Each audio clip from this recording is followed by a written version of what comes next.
Coast Chinook and Steelhead members. Bob Reese here with the Guys Forecast. Thanks for being subscribers. We're going to give you tomorrow's forecast for Tuesday, the 24th of August.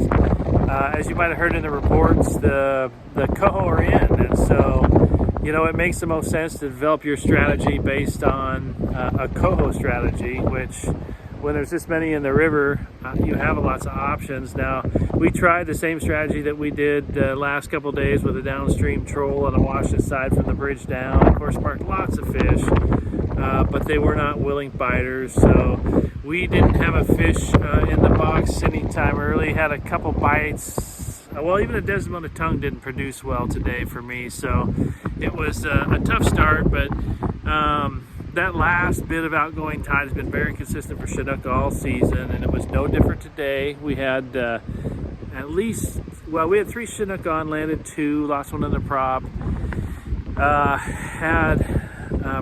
Certainly had some other, at least 1 or 2 other Chinook bites, but it was definitely the best Chinook show, down by buoy 11. Even the red line is a decent option, but I tend to stick closer to the Waco and Chinook side for that last part outgoing tide. And frankly, we got most of our Chinook bites between buoy 11 and buoy 10 today, and I think that's going to be the best bet for tomorrow as well. We're not starting till later, 8:30, and I think even a later start would be warranted. So no need to really bother before then, although I did have one guide buddy have quite a few opportunities. I think he had at least 4 bites, and he was using spinners. So spinners again seem to be one of the better strategies for the first downstream troll when the water is the warmest.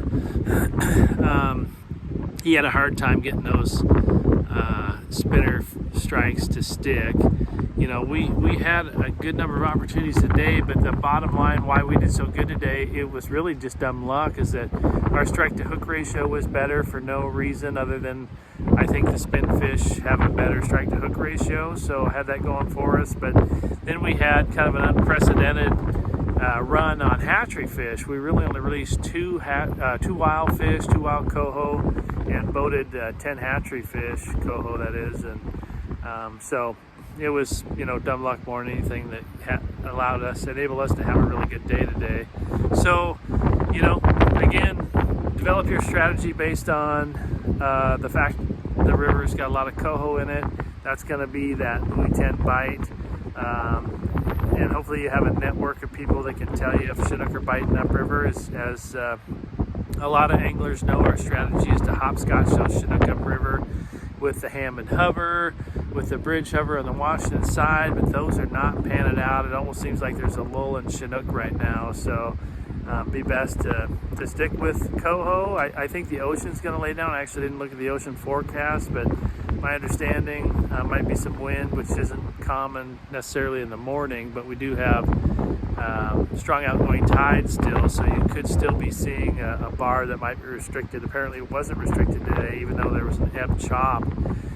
But the ocean didn't fish as well today as it had in the previous couple of days. But I'm going to stick to targeting coho.